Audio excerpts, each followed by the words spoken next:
चलो बच्चों, तो आज हम लोग स्टेटिस्टिक में पहला चैप्टर कंटिन्यू करें ना, जिसका नाम है इंडेक्स नंबर। देखो, इस चैप्टर में हमने पूरा चैप्टर कंप्लीट कर लिया और आज आज एक आखिरी वर्क हमें देखना है कि जो फाइनल एक्सरसाइज का सेक्शन डी, ई और एफ है, फाइनल एक्सरसाइज सेक्शन डी, ई, एफ, उनके हमें सम्स देखने हैं। और उनमें से भी सभी सम्स नहीं, जो लॉजिकल क्वेश्चंस हैं जिसमें थोड़ा थोड़ा चेंज है, बराबर, वो आज सम्स हम लोग देखें कुछ सेक्शन डी, ई, एफ के सम्स के, जिनमें सबसे पहले सेक्शन डी के सम्स हम लोग शुरू करें। तो सेक्शन डी के सम्स में है ना, सबसे पहले क्वेश्चन नंबर 7 देखते हैं। उसमें आपकी टेक्स्ट बुक साथ में रखो, final exercise section D question number 7। कि देखो उसमें क्या दिया हुआ है, लिखा हुआ है the price of 3 items among 5 fuel items increase by 50%, 90% and 110% in a year 2015। कि 2015 में 5 फ्यूल आइटम्स हैं जिनमें से 3 का प्राइस इंक्रीज हुआ है, बराबर ना, as compared to the base year 2014। 2014 के कंपैरिजन में 15 में उसका प्राइस इतना इतना इंक्रीज हुआ है, किसी का 50, किसी का 90, किसी का 110%। And the price of other 2 items decrease by 5 and 2% respectively. और 5 में से 3 चीज़ों का प्राइस बढ़ा है तो 2 चीज़ों का प्राइस कम हुआ है, 5 और 2%। If the ratio of the importance of these 5 items are 5, 4, 3, 2, 1, यहाँ पर importance दिया हुआ है, importance का ratio दिया हुआ है ये। So find the index number of the fuel price for the year 2015। तो हमें उसका index number ढूंढना है। अब यहाँ पर index number find करना हो तो उसके लिए तो बहुत सारी मेथड है जो हम लोगों ने पूरे चैप्टर में देखी, लेकिन यहाँ पर क्वेश्चन में दिया हुआ है इम्पोर्टेंस। ये रेशियो में जो दिया हुआ है 5, 4, 3, 2, 1, ये इम्पोर्टेंस है। इम्पोर्टेंस मतलब क्या कहलाता है, इसका मतलब कहलाता है वेटेज दिया हुआ, वेट दिया हुआ है इसमें। और अगर वेटेज दिया हुआ है तो फिर एक ही मेथड आती है, वेटेज एवरेज मेथड, बरोबर ना। मतलब यहाँ पर ये सम हम लोग कौन सा मेथड से करेंगे, तो वेटेज एवरेज मेथड से करेंगे। तो वेटेज एवरेज मेथड की तो वही एक ही फार्मूला है ना, sigma I W upon sigma W, बरोबर ना। मैंने आपको बोला है सेक्शन डी, ई, एफ में अब नई फार्मूला नहीं, वही रिपीटेड फार्मूलाज है, बस कैसे यूज करना है उसमें भी जो थोड़े थोड़े लॉजिक है वो आपको समझा रहा हूँ अभी।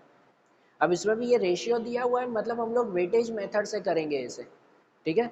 तो यहाँ पर देखो, उसके लिए अगर टेबल बनाए ना, तो यहाँ पर सबसे पहले आइटम्स अगर लिखें तो यहाँ पर दिया हुआ है 5 फ्यूल आइटम्स, 5 आइटम्स हैं। मतलब उसे चलो नाम दे देना कि ए, बी, सी, डी, ई, ये 5 आइटम्स यहाँ पर दिए हुए हैं, बरोबर। और उन 5 में से यहाँ पर दिया हुआ है कि 3 का प्राइस इंक्रीज हो रहा है और 2 का प्राइस डिक्रीज हो रहा है, ऐसे लिखा हुआ है ना। तो ये इंक्रीज या डिक्रीज है, ये हमने कल सेक्शन सी में भी देखा था कि अगर प्राइस इंक्रीज हो रहा है मतलब उसे क्या लिखते हैं, 100 में प्लस करके लिखते हैं। ये जो आइटम हमें मिला, आइटम्स के बाद यहाँ पर जो है वो हम लोग इंडेक्स नंबर लिखते हैं, कि इंडेक्स नंबर मतलब आई करके यहाँ पर लिखा जाता है। तो इंडेक्स नंबर में क्या लिखा जाता है, परसेंटेज इंक्रीज। भाई यहाँ पर जैसे 50% पहले का इंक्रीज हो रहा है तो यहाँ पर 50 नहीं लिखेंगे, 100 प्लस 50 लिखेंगे, बराबर ना। ये कल हमने सेक्शन सी में भी ऐसे सम देखे थे। मतलब अगर पहला आइटम है तो उसके लिए 50% इंक्रीज हो रहा है तो लिखेंगे 100 प्लस 50, पहले का इंडेक्स नंबर होगा 150। दूसरे का इंक्रीज हो रहा है 90%, 90% इंक्रीज हो रहा है मतलब 100 प्लस 90, तो दूसरे का 190 हो जाएगा। तीसरे का 110% इंक्रीज हो रहा है मतलब उसमें लिखेंगे 100 प्लस 110, मतलब 210 आएगा उसमें, बराबर। और 2 का प्राइस डिक्रीज हो रहा है उसमें, कि जैसे एक का 5% डिक्रीज हो रहा है, डिक्रीज हो रहा है मतलब 100 में से माइनस करेंगे, 100 माइनस 5 तो 95 हो जाएगा इंडेक्स नंबर। और दूसरे का 2% डिक्रीज हो रहा है तो 100 माइनस 2 उसका 98 होगा, बराबर। ये हमें इंडेक्स नंबर मिला, ये आंसर। और उसके साथ यहाँ पर वेट लिखेंगे W, जो W दिया हुआ है, कि W इसमें रेशियो में दिया हुआ है 5, 4, 3, 2, 1, तो वो तो वही लिखेंगे ना, बराबर ना। और ये I और W मिल गया तो यहाँ पर क्या फाइंड करते हैं, फॉर्मूला के हिसाब से I W ढूंढते हैं। I और W ये दोनों मिल जाए तो इनका मल्टीप्लाई, I और W का मल्टीप्लाई, और बस ये मिल जाए तो फिर सीधी फार्मूला में रखेंगे कि इंडेक्स नंबर की फार्मूला क्या आती है, index number equal to sigma I W upon sigma W. ये फॉर्मूला आती है ना, सिग्मा आई डब्ल्यू मतलब ये आई डब्ल्यू का टोटल करेंगे और अपॉन सिग्मा डब्ल्यू मतलब ये डब्ल्यू का टोटल होगा और इन दोनों का डिवाइड इस फॉर्मूला में, बरोबर। सिंपल सम है, होगा ना आपसे, ठीक है। ये क्वेश्चन नंबर 7 जो है वो ऐसा ही सिंपल मेथड से करना है, इसमें खाली ये लॉजिक नया था, बाकी कुछ नया नहीं है। तो ये सम आप लोग ट्राई करना है, इसकी कैलकुलेशन कंप्लीट करना। और उसके बाद क्वेश्चन नंबर 7 के बाद जो 8th वाला है ना, 8 से लेकर 12 तक, 8 से लेकर 12 तक के वो सभी सम्स आप लोगों को ट्राई करना है, क्योंकि उसमें कोई मेथड नई नहीं है।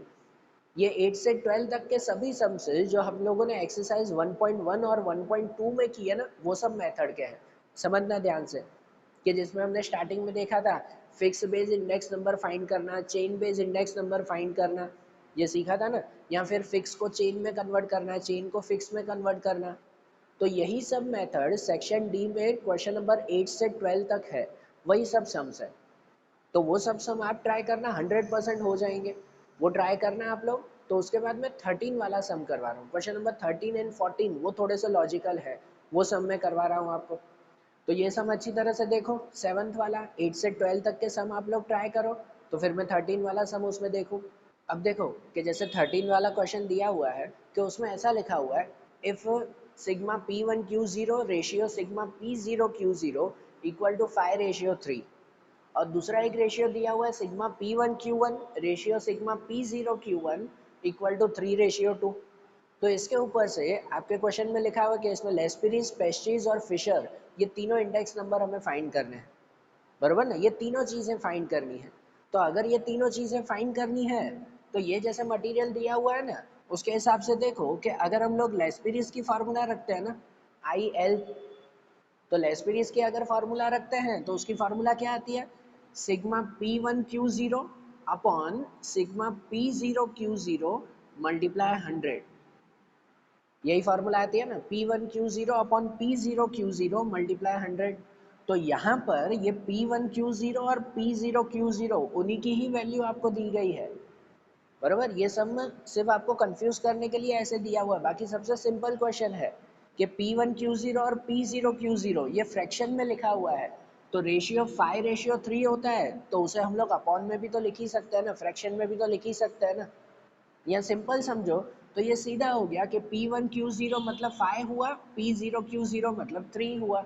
तो ये तो सीधी वैल्यू मिल गई हमें कि P1 Q0 5, P0 Q0 3 multiply 100, सीधा हो गया ना ये तो, बराबर ना, डायरेक्ट वैल्यू दी गई है, कुछ भी नहीं करना है। और फिर इसका कैलकुलेशन कि यहाँ पर 500 डिवाइड बाय 3 करो तो कुछ आएगा 166.67, मतलब लेस्पिरीज इंडेक्स नंबर ये मिल जाएगा 166.67। उसके बाद पेस्टीज इंडेक्स नंबर अगर फाइंड करना है IP, तो उसके लिए फॉर्मूला आती है कि sigma P1 Q1 upon sigma P0 Q1 multiply 100, ये फार्मूला आती है ना, P1 Q1 upon P0 Q1 multiply 100। तो वो भी तो दिया हुआ है ना कि P1 Q1 और P0 Q1, P1 Q1 3 हुआ, P0 Q1 2 हुआ, बराबर। मतलब यहाँ पर दिया हुआ ही है, ये सीधा यहाँ पर 3 अपॉन 2 मल्टीप्लाई 100, सीधा वैसा ही लिखेंगे। और यहाँ पर 300 डिवाइड बाई 2 तो 150, पेस्टीज इंडेक्स नंबर में मिल जाएगा 150। और उसके बाद फिशर इंडेक्स नंबर फाइंड करना है कि IF, तो IF के लिए तो वही फार्मूला आती है, रूट में IL मल्टीप्लाई IP, ये फार्मूला आती है ना, रूट में IL मल्टीप्लाई IP।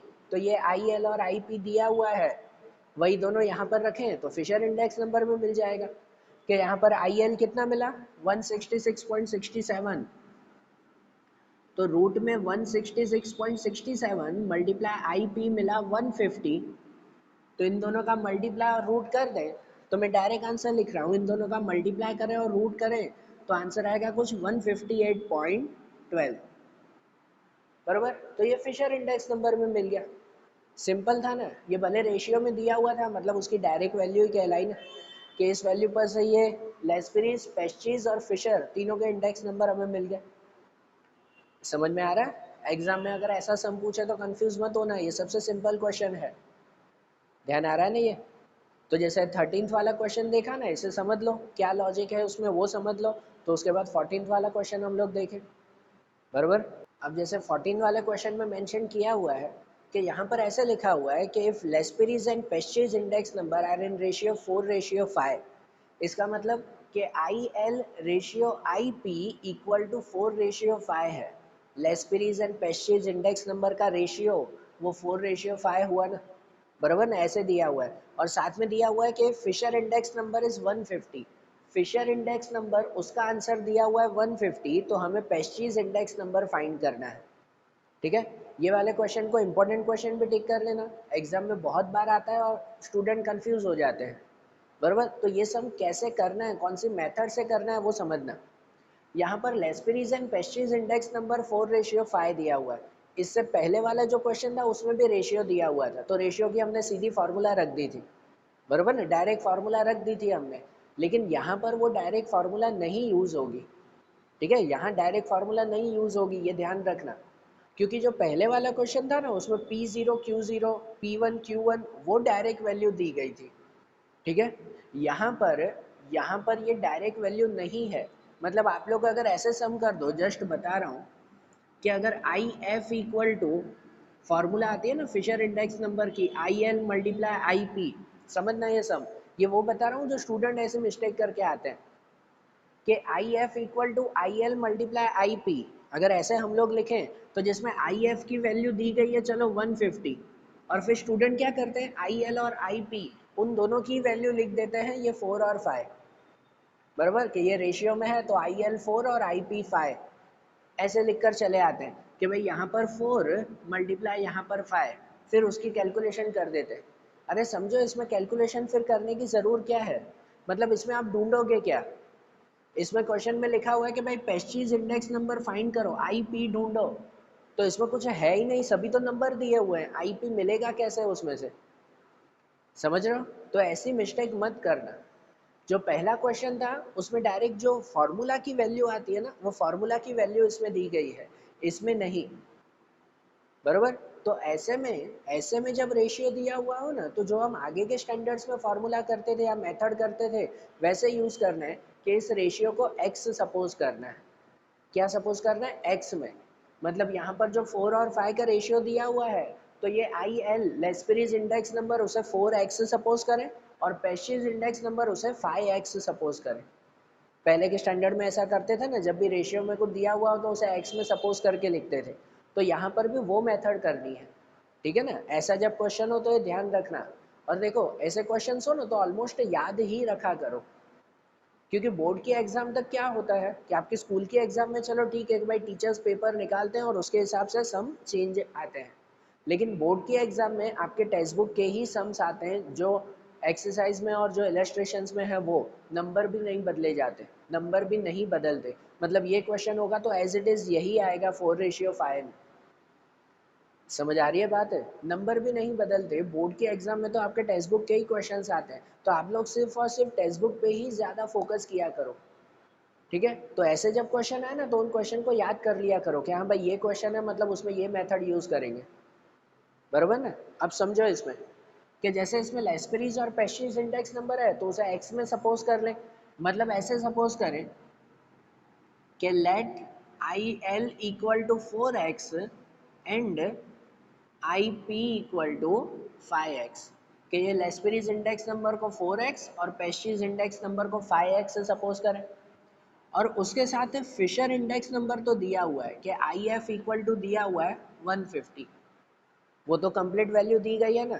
अब यहाँ पर IF की फार्मूला रखेंगे कि IF फिशर इंडेक्स नंबर की फार्मूला क्या आती है, उसकी फार्मूला आती है IL multiply IP equal to 150।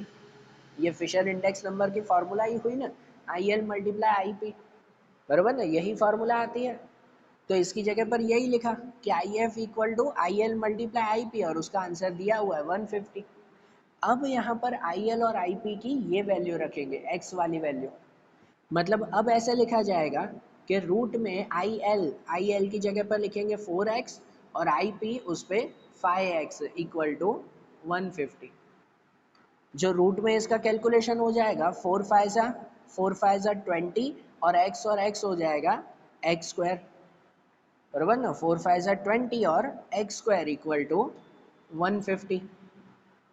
बराबर। अब क्या करना होगा, तो अब ये रूट हटाना होगा, और अगर रूट हटाएं तो रूट को इस तरफ ले जाएं, रूट को इस तरफ ले जाएं तो इस नंबर का क्या हो जाएगा, स्क्वायर हो जाएगा, इसका स्क्वायर हो जाएगा। मतलब ऐसे हो जाएगा, यहाँ पर ऐसे हो जाएगा कि 20x², ये 20x² ही रहेगा, रूट हट जाएगा, रूट इस तरफ ले जाएंगे, इसका स्क्वायर हो जाएगा। तो 20x² इक्वल टू 150 का स्क्वायर, बरोबर। ऐसे आ जाएगा इसमें, मतलब कैसे हो जाएगा, 20x² इक्वल टू 150 का स्क्वायर करें तो 15 का स्क्वायर 225, पीछे 2 जीरो, 22,500, ठीक है ना। ये इसका आंसर। अब x अगर ढूंढना है तो 20 डिवाइड में, कि x² equal to 22,500 upon 20, zero zero cut करें और इसको डिवाइड करें अगर, तो x² इक्वल टू मिलेगा कुछ 1125, 1125 इन दोनों का डिवाइड, और ये एक्स स्क्वायर है, एक्स ढूंढने के लिए क्या करना होगा, इसका स्क्वायर रूट करना होगा। एक्स स्क्वायर इतना दिया हुआ है, मतलब X equal to square root में 1125 हो जाएगा, ये स्क्वायर रूट में आ जाएगा ना। मतलब कि अगर इसका स्क्वायर रूट निकालें तो x इक्वल टू इसका स्क्वायर रूट कुछ आएगा 33.54, ये x की वैल्यू मिल जाएगी 33.54। और ये जो x की वैल्यू मिली ना, तो अब उसके हिसाब से आपके क्वेश्चन में जो दिया हुआ वो फाइंड करते हैं कि आपके क्वेश्चन में क्या दिया हुआ है। इसमें ढूंढना है पेस्टीज इंडेक्स नंबर, सिर्फ पेस्टीज इंडेक्स नंबर फाइंड करना है। मतलब ये IP ढूंढना है कि IP अगर 5x है तो 5x हमने सपोज किया था, तो अब x की जगह पर ये रख सकते हैं ना, तो ये IP भी मिल जाएगा हमें। सही बात है ना। मतलब अब अगर मेन जो पेस्टीज इंडेक्स नंबर फाइंड करना है तो वो है 5x, 5x मतलब 5 मल्टीप्लाई 33.54, और 5 का अगर इसके साथ मल्टीप्लाई करें तो वो आंसर आ जाएगा 167.7, ठीक है। क्या हो जाएगा 167.7, ये पेस्टीज इंडेक्स नंबर मिल गया। अगर लेस्पेरिस पूछते कि अगर ये ढूंढना है तो 4x 4 मल्टीप्लाई x की ये वैल्यू रख देते 33.54, तो लेस्पेरिस इंडेक्स नंबर भी मिल जाता। समझ आई बात, ये मेथड कैसे करनी है समझ आ रहा है ना। पूरे चैप्टर में ये एक ही सम अलग है जो इस मेथड से किया गया है, ठीक है। दूसरा कोई सम ऐसी मेथड से नहीं है। तो पूरे चैप्टर में ये अगर एक अलग मेथड से हो ना, तो वो मेथड याद रखा करो आप लोग। समझ आई बात।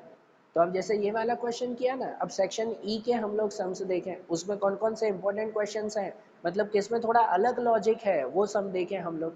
अब सेक्शन ई में अगर हम लोग बात करें ना, तो सेक्शन ई में सब सम पहले की मेथड से ही है, कोई भी जो है वो नया सम नहीं है, सिर्फ एक ही सम क्वेश्चन नंबर 6 से है, बाकी सभी सम पुरानी मेथड से ही है। कभी कोई सम में अगर फार्मूला ना समझ पड़े, मेथड ना समझ पड़े ना, तो पता है आपका चैप्टर जब खत्म होता है, ये फाइनल एक्सरसाइज जब शुरू होती है, उससे पहले सभी फार्मूला की लिस्ट दी गई होती है, बरोबर ना। तो उसमें एक बार फार्मूला चेक कर लिया करो, तो आपको याद आ जाएगा कि भाई कौन सी फार्मूला यूज़ करनी है। बाकी जो पहले सम किए हैं, अगर उसकी अच्छी प्रैक्टिस होगी तो ये सेक्शन ई के सभी सम आप लोग कर पाओगे। सिर्फ एक क्वेश्चन नंबर 6 है वो बता रहा हूँ, और वो भी सिंपल है, वो भी हमें वेटेज मेथड से ही करना है, जो पहले हमने की थी IW वाली मेथड, वही वेटेज मेथड यूज़ करनी है। लेकिन लॉजिक क्या यूज़ हुआ है वो खाली देखते हैं इसमें। देखो सेक्शन ई में क्वेश्चन नंबर 6, उसमें लिखा हुआ है the price of wheat increase by 70%, price of rice increase by 40% in the year 2015 with the respect to the year 2010। 2010 का कंपैरिजन में 15 में व्हीट और राइस की प्राइस इतनी बढ़ गई है। द प्राइस ऑफ बाजरी डिक्रीज बाय 25%, बाजरी की प्राइस कम हो गई। The price of oil increase by 40 and price of ghee decrease by 5, oil की प्राइस बढ़ी है, घी की प्राइस डिक्रीज हुई है। If the importance of oil is 3 times and of rice is double that of ghee, and the importance of each of wheat and bajri is double that of rice, बराबर। यहाँ पर importance है, importance मतलब weightage, जो हमें wait लिखना होता है, W लिखना होता है, वो ऐसे सेंटेंस वाइज दिया हुआ है जो हमें नंबर्स में लिखना होगा। And find the index number of the group of this 5 items and interpret it, और फिर इसका इंडेक्स नंबर ढूंढना है।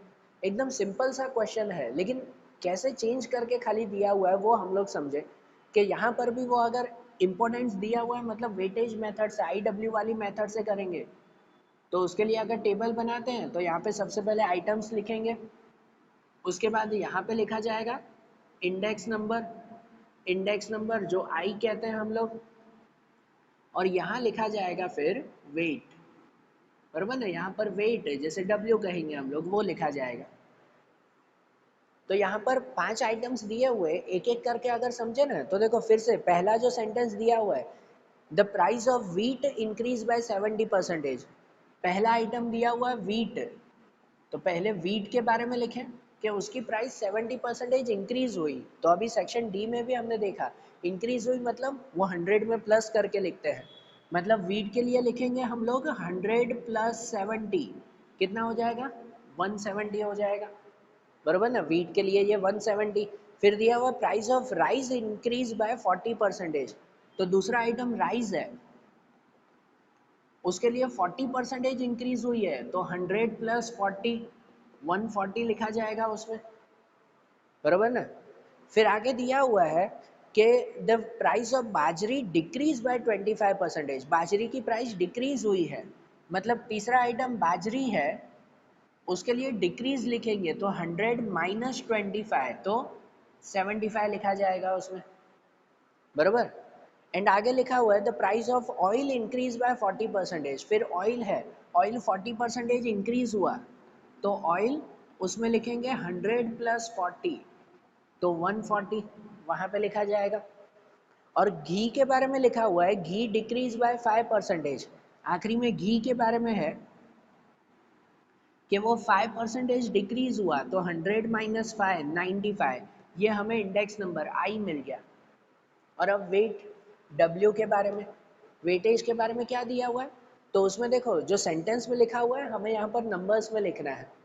जैसे पहले लिखा हुआ है if the importance of oil is 3 times of rice is double that of ghee, मतलब कि ऑयल जो है वो घी के 3 टाइम्स है, 3 times of ghee, and rice is double that of ghee, और राइस वो घी के डबल है, बराबर। यहाँ पर घी के कंपैरिजन में ऑयल और राइस दिया हुआ है, घी के कंपैरिजन में दिया हुआ है, तो जिसके कंपैरिजन में दिया हुआ है ना उसे सपोज 1 कर ले, हम लोग 1 सपोज कर लेते हैं कि सपोज घी का इम्पोर्टेंस 1 है, घी का वेटेज कितना है 1 है, तो उसके हिसाब से दिया हुआ है ना कि ऑयल इज 3 टाइम्स, कि ऑयल उससे 3 टाइम्स है, मतलब घी के कंपैरिजन में ये ऑयल, वो ऑयल कितना हो जाएगा 3 times, and rice is double that of ghee, और ये जो राइस है वो राइस घी का डबल है, घी का डबल, मतलब अगर घी को 1 सपोज किया तो राइस कितना हो जाएगा 2 हो जाएगा वो, बराबर ना, राइस की वैल्यू उसका वेटेज 2 हो जाएगा।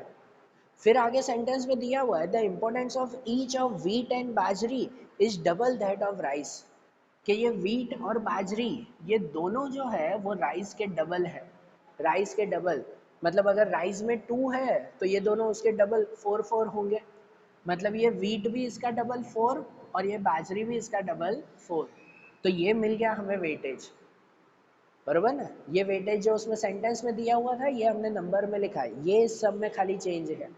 अब वेटेज मिल गया, फिर तो वही मेथड कि यहाँ पर आई डब्ल्यू हमें ढूंढना है, आई और डब्ल्यू का मल्टीप्लाई, और फिर ये आई डब्ल्यू का टोटल और डब्ल्यू का टोटल जिसे इस फॉर्मूला में रख देंगे कि index number equal to sigma I W upon sigma W, बराबर ना, वो फार्मूला में रख देंगे ना। ये यहाँ से तो वही जो हमेशा सम करते हैं वैसे ही, ये खाली चेंज था इसमें, बराबर। तो ये सम आपका 4 मार्क में पूछा जाता है, सेक्शन ई के सम्स है ना वो 4 मार्क्स में आते हैं, तो कितना सिंपल है, ये खाली लॉजिक याद रखो, उस लॉजिक के आपको मार्क्स मिलते हैं, तो ये ध्यान रखना, और उसके बाद वैसे ही सम कंप्लीट करना, और सेक्शन ई के जो बाकी के सम्स हैं वो भी वैसे ही कंप्लीट करना, 100% हो जाएंगे। थोड़ा सा आगे जो है वो पेज घुमाना, पन्ने घुमाना, एग्जाम्पल्स देखना, पहले जो सम्स किए हैं वो सम्स देखना, सब सेम मेथड के हैं, कोई नया सम नहीं है उसमें, इसलिए बोल रहा हूँ। हम लोग क्या करते हैं, स्टूडेंट्स ऑलमोस्ट क्या करते हैं ये समझना, कि वो कहते हैं कि भाई हमें तैयार चीज़ मिलनी चाहिए, ये सम कैसे किया हुआ है एज इट इज़ मैं करूँ, ऐसा नहीं होगा बेटा, तो उससे प्रैक्टिस नहीं होती। प्रैक्टिस तब होती है सम नहीं समझ में आ रहा है पन्ने पलटाओ, पुराने सम देखो, 2-3 बार गलत सम करो, फिर पता करो कि हाँ भाई ये सम ऐसे होगा। जब उसे ट्राई ट्राई ट्राई करते रहोगे ना तो फिर आएगा वो सम, और वो सम हमेशा माइंड में बैठेगा। मैं हमेशा तैयार थाली दे दूँ आपको कि हाँ भाई ये रहा सम, इसे कर लो, तो वैसा सम हमेशा नहीं होगा फिर, इसलिए आप लोग फिर भूल जाते हो हफ्ते के बाद, पता नहीं कैसे किया था, क्योंकि हमने खुद नहीं किया है, दूसरों ने करवाया है। खुद सम करोगे ना, खुद जो है वो उसमें मेथी मारोगे, खुद जो है वो आगे पीछे पन्ने घुमा कर देखोगे, तो वो सम हमेशा याद रहेगा फिर। ठीक है, तो सेक्शन ई के बाकी के सम्स करना 100% हो जाएंगे, मुझे पता है। तो अब सेक्शन एफ में ऐसे सम्स देखें जो ऐसे लॉजिकल क्वेश्चंस होंगे। अब जैसे सेक्शन एफ में देखें, तो सेक्शन एफ में भी जो है वो सिर्फ लास्ट वाला एक क्वेश्चन है, क्वेश्चन नंबर 10, जो मुझे समझाना है। बाकी सब 100% हो जाएंगे आपसे। ठीक है ना, थोड़े थोड़ा लॉजिकल है लेकिन थोड़ा सा ज़्यादा ध्यान देना, हो जाएंगे वो सम से। अब जैसे क्वेश्चन नंबर 10 है, वो भी करना हमें वेटेज मेथड से ही है, जैसे अभी हमने सम देखा सेक्शन ई का, वो भी वैसे ही देखना है। लेकिन उनमें भी जो लॉजिक दिया हुआ है ना, वो लॉजिक समझना। कि जैसे सेक्शन एफ का क्वेश्चन नंबर 10 दिया हुआ है, the index number of food and clothing among the different group of cost of living are 150 and 224.7 respectively. For the year 2015, the price of fuel has increased by 220%. The expense on the rent has increased from 4,000 to 6,000, and miscellaneous expense increased by 1.75 times. If the expenditure of the first four groups are 40%, 18, 12 and 20% respectively, find the cost of living index number for the year 2015 and interpret it. कि यहाँ पर भी हमें cost of living index number ढूंढना है। तो cost of living index number ढूंढने के लिए जनरली दो मेथड आती है ना, वो टोटल एक्सपेंडिचर मेथड और दूसरा family budget method. Total expenditure method तो वो P1 P0 P0 Q0 वो मेथड से करते हैं हम लोग। यहाँ तो ऐसा कुछ दिया ही नहीं हुआ, कोई बेस ईयर या कोई करंट ईयर P1 Q0 ऐसा कुछ भी नहीं है। तो दूसरी फैमिली बजट मेथड आती है जिसमें हम लोग IW वाली मेथड से करते हैं। तो यहाँ पर वो मेथड हो सकती है। यहाँ पर सब इंडेक्स नंबर दिए हुए हैं, जैसे पहले ये ना फूड और क्लोथिंग का इंडेक्स नंबर 150 और 224 है, ये आई दिए हुए हैं सबके। और वेटेज के लिए आखिरी में परसेंटेज दिए हुए, the expenditure for first four group are 40%, 18%, ये सब परसेंटेज है, मतलब वो यहाँ पर वेटेज की तरह मानना है। तो यहाँ पर cost of living index number वो हम लोग फैमिली बजट मेथड, वो IW वाली मेथड से ही करेंगे। तो उसके लिए कैसे हम लोग करें, तो उनके लिए भी वैसे ही सबसे पहले यहाँ पर ये आइटम्स लिखे जाते हैं, उसके बाद यहाँ पर इंडेक्स नंबर आई यहाँ पर मिलेगा, और इंडेक्स नंबर के बाद यहाँ पर ढूंढा जाएगा वो वेट। ठीक है ना, और ये आई और डब्ल्यू मिल जाए तो फिर वो IW वाली मेथड से करेंगे। तो अब यहाँ पर एक एक करके अगर फाइंड करें ना, तो देखो सबसे पहले दो चीज़ों के बारे में तो दिए हुए हैं, दो आइटम्स के बारे में पहली लाइन में लिखा हुआ है, the index number of food and clothing, दो चीज़ें, food and clothing amount the different group of cost of living are 150 and 224.7। दो चीज़ों का तो डायरेक्टली दिया हुआ है कि दो आइटम्स फूड एंड क्लोथिंग, उनका इंडेक्स नंबर 150 एंड 224.7। ये फूड और क्लोथिंग का इंडेक्स नंबर वो डायरेक्टली दिया हुआ है हमें, उसमें कुछ नहीं करना है। फिर उसके बाद है the price of fuel has increase by 220%। फिर फ्यूल के बारे में लिखा हुआ है कि फ्यूल के बारे में ऐसा लिखा हुआ है कि it is increase by 220%। Fuel की प्राइस 220% इंक्रीज हुई तो क्या करते हैं, 100 में प्लस करते हैं ना, आगे हर सम में वैसा था। इंक्रीज हुई है मतलब ऐसे लिखेंगे वो 100 प्लस 220 या 220 प्लस 100, तो कितना हो जाएगा, 320 हो जाएगा। फ्यूल के लिए वो हो जाएगा 320, बराबर। उसके बाद दिया हुआ है the expense on rent has increase from 4,000 to 6,000। अब रेंट के लिए इंडेक्स नंबर है कि उसकी प्राइस दी गई है, रेंट की प्राइस दी गई है कि 4,000 से 6,000 इंक्रीज हुआ। तो ऐसे में अगर इंडेक्स नंबर ढूंढना हो ना, तो वो इंडेक्स नंबर की सबसे बेसिक फार्मूला आती है P1 अपॉन P0 मल्टीप्लाई 100। याद है इंडेक्स नंबर की वो फार्मूला चैप्टर की शुरुआत में हमने देखी थी। तो यहाँ पर रेंट के बारे में जो हमें दिया हुआ है ना कि उसकी प्राइस 4,000 टू 6,000 हो गई, तो उसका इंडेक्स नंबर ढूंढने के लिए ये फार्मूला यूज करनी होगी, बराबर। मतलब यहाँ पर फॉर्मूला होगी P1 अपॉन P0, तो P1 पे लिखेंगे 6,000 कि भाई इंक्रीज हो गया, करंट ईयर में 6,000 हो गई। पहले कितनी थी, वो P0 पे 4,000 मल्टीप्लाई 100। तो इनका डिवाइड और मल्टीप्लाई 100 करें तो कुछ आएगा 150। मतलब रेंट का इंडेक्स नंबर कितना हो जाएगा, 150 हो जाएगा। समझ आ रहा है ना। और उसके बाद दिया हुआ है कि and miscellaneous expense increase by 1.75 times. Miscellaneous expense है उसके बारे में ऐसे दिया हुआ है कि मिसलेनियस एक्सपेंस लिखें कि इट इज इंक्रीज 1.75 टाइम्स। अब ध्यान देना, ऐसा क्वेश्चन 2 मार्क्स में भी था, 1 मार्क में भी आता है ये, कि इतने टाइम्स इंक्रीज हुआ। 1.75 टाइम्स मतलब कि भाई सपोज पहले 100 था और उसमें 1.75 टाइम्स इंक्रीज हुआ, मल्टीप्लाई 1.75, तो टोटल हुआ 175। और 175 इंक्रीज हुआ है तो उसे फिर से हम लोग 100 प्लस 175 करते हैं, तो टोटल इंडेक्स नंबर 275 मिलता है हमें, बरोबर ना।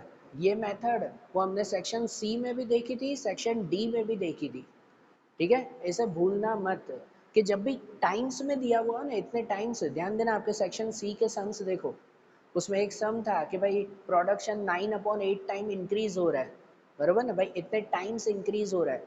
तो सपोज भाई पहले वो एक्सपेंस 100 था, फिर 1.75 टाइम इंक्रीज हो रहा है तो वो 175।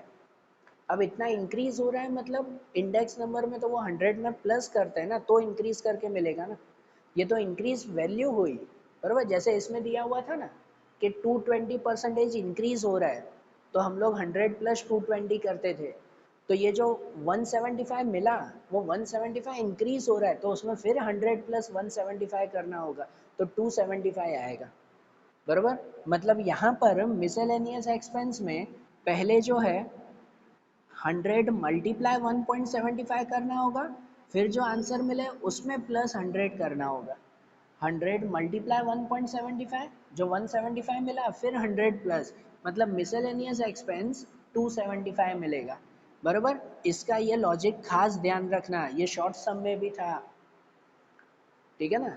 खास ध्यान रखना इसका ये लॉजिक, क्योंकि ये जब सम आता है ना, सेक्शन एफ का सम है, 5 मार्क का सम है, बराबर है, सिंपल। लेकिन ये एक लॉजिक की वजह से यहाँ पे सिर्फ 175 लिख के आओगे, 275 नहीं लिखोगे, पूरा सम गलत हो जाएगा फिर उसमें, ठीक है।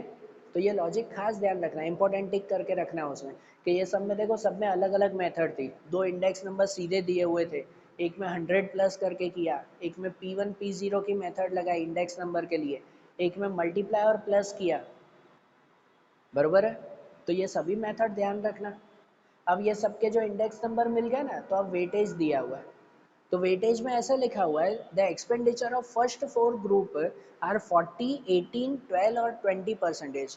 पहले 4 के वेटेज दिए हुए हैं 40, 18, 12 और 20%, बराबर। इसका वेटेज दिया हुआ नहीं है, जो मिसलेनियस एक्सपेंस है इसका वेटेज नहीं दिया हुआ है। अब इसका वेटेज नहीं दिया हुआ है तो आगे IW कैसे करेंगे, बराबर, ये तो ढूंढना पड़ेगा ना।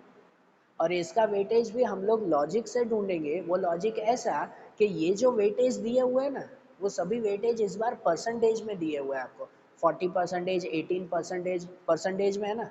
और अगर परसेंटेज में दिए हुए होते हैं तो उन परसेंटेज का टोटल हमेशा कितना आता है, 100 आता है, बराबर ना। वेट में सब परसेंटेज में है तो सबका टोटल हमेशा कितना होगा परसेंटेज का, 100। तो 100 में से अगर हम लोग ये सब माइनस कर लें तो इसका वेटेज भी मिलेगा कि नहीं हमें। लॉजिक समझ में आ रहा है ना, ये वेटेज नहीं दिया हुआ है इसका, पहले 4 के ही वेटेज दिए हुए हैं, तो इसका वेटेज मिल जाएगा ना, 100 में से ये सब माइनस करें, इसका टोटल कुछ होगा 40, 30 और 20, तो 90 हो जाएगा। 100 में से 90 माइनस करो तो ये कितना मिल जाएगा, 10 मिल जाएगा हमें। तो इसका वेटेज ये कितना मिल गया, 10, बराबर। मिसलेनियस एक्सपेंस में ये दोनों लॉजिक ध्यान रखना, और बस ये मिल जाए फिर तो वही करना है कि यहाँ पर IW ढूंढना है, उसका टोटल भी ढूंढेंगे, और फिर इंडेक्स नंबर की वही formula, sigma IW upon sigma W। समझ आ रही है बात है, वही मेथड से करेंगे ना ऐसे, ठीक है। तो ये एक सम था जिसमें ये थोड़ा अलग लॉजिक दिया हुआ था, उसे ध्यान से समझना। अब जैसे सेक्शन एफ के सम्स भी आप लोग बाकी के सब ट्राई करो, एक क्विज भी दी गई है शॉर्ट इस वीडियो के एंड में, वो भी एक बार जो है वो ट्राई करो आप लोग। तो अब यहाँ पर हमारा ये चैप्टर कंप्लीट हुआ, फर्स्ट चैप्टर कंप्लीट हुआ, तो अब उसके बाद के जो चैप्टर्स हैं, आगे के जो मेथड्स आएगी, वो अब हम लोग नेक्स्ट वीडियोज़ में देखेंगे। Okay, thank you.